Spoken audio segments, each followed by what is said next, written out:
I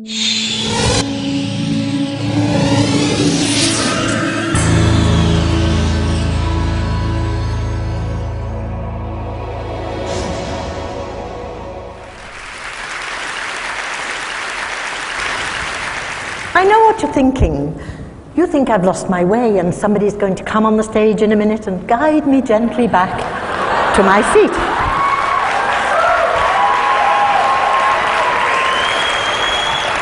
I get that all the time in Dubai. Here on holiday, are you, dear?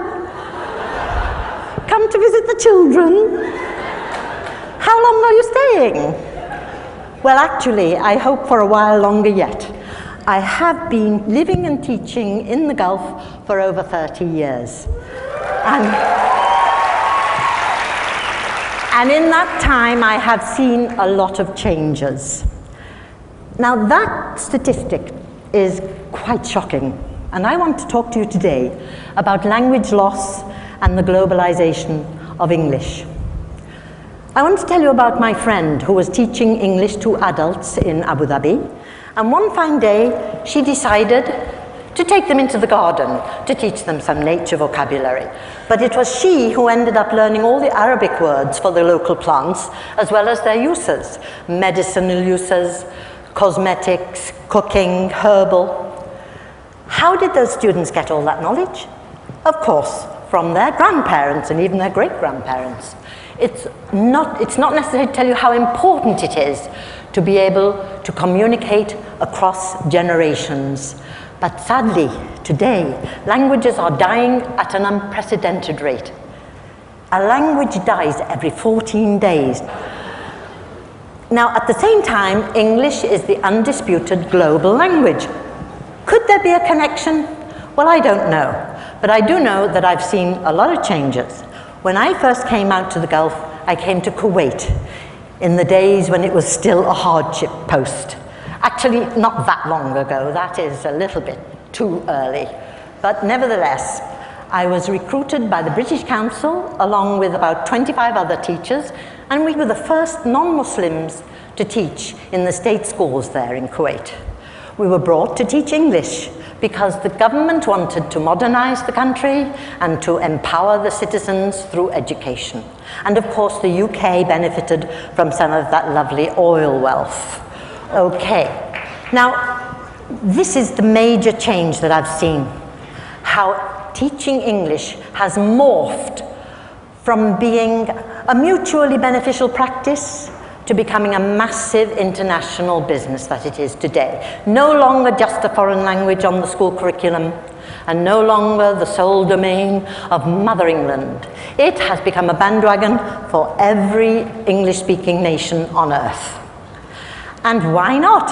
After all, the best education, according to the latest World University rankings, is to be found in the universities of the UK and the US. So everybody wants to have an English education, naturally. But if you're not a native speaker, you have to pass a test. Now, can it be right to reject a student on linguistic ability alone? Perhaps you have a computer scientist who's a genius. Would he need the same language as a lawyer, for example?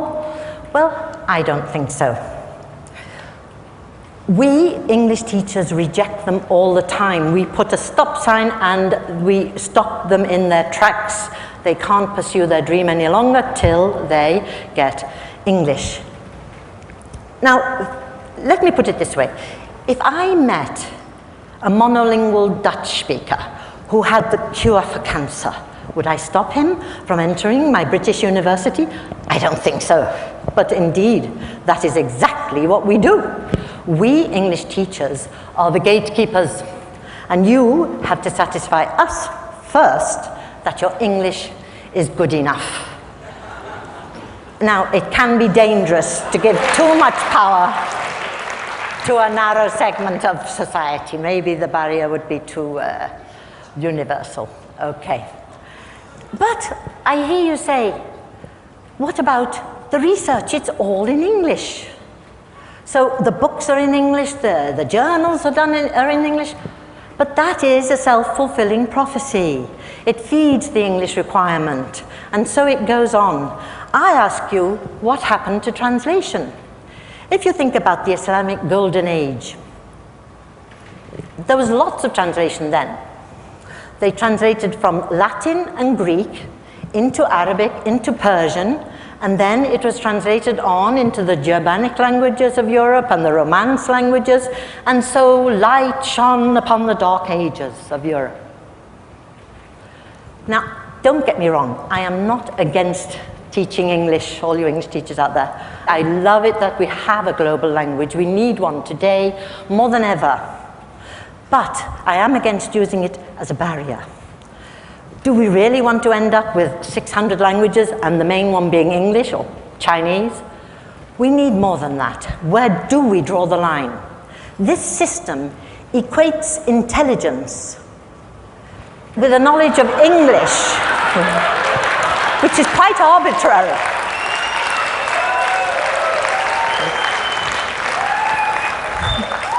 And I want to remind you that the giants upon whose shoulders today's intelligentsia stand did not have to have English, they did not have to pass an English test. Case in point, Einstein. He, by the way, was considered remedial at school because he was in fact dyslexic. But fortunately for the world, he did not have to pass an English test because they didn't start until 1964 with TOEFL, the American test of English. Now, it's exploded. There are lots and lots of tests of English, and millions of students do take these tests every year. Now, you might think, you and me, those fees aren't bad, they're okay, but they are prohibitive to so many millions of poor people. So immediately we're rejecting them. Brings to mind a headline I saw recently, Education, the Great Divide. Now, I get it. I understand why people would want to focus on English. They want to give their children the best chance in life. And to do that, they need a Western education. Because, of course, the best jobs go to people out of the Western universities that I put on earlier. It's a circular thing. Okay. Let me tell you a story about two English scientists. They were doing an experiment to do with genetics and the forelimbs and the hind limbs of animals, but they couldn't get the results they wanted. They really didn't know what to do until along came a German scientist who realized that they were using two words for forelimb and hind limb, whereas genetics does not differentiate, and neither does German. So, bingo, problem solved. If you can't think a thought, you are stuck. But if another language can think that thought, then by cooperating, we can achieve and learn so much more. My daughter came to England from Kuwait. She had studied science and mathematics in Arabic at an Arabic medium school. She had to translate it into English at her grammar school, and she was the best in the class at those subjects, which tells us that when students come to us from abroad, we may not be giving them enough credit for what they know, and they know it in their own language. When a language dies, we don't know what we lose with that language. This is, I don't know if you saw it on CNN recently. They gave the Heroes Award to a young Kenyan shepherd boy who couldn't study at night in his village, like all the village children, because the kerosene lamp, it had smoke and it damaged his eyes. And anyway, there was never enough kerosene, because what does $1 a day buy for you? So he invented a cost-free solar lamp, and now the children in his village get the same grades at school as the children who have electricity at home. And when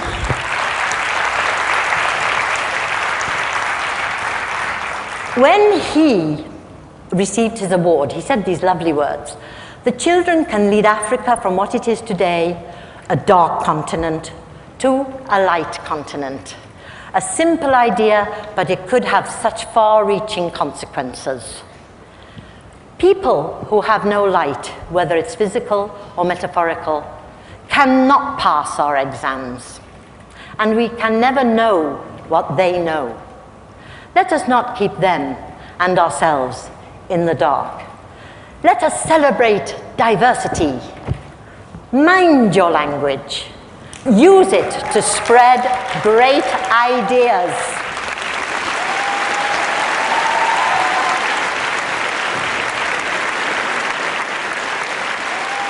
Thank you very much. Shukran.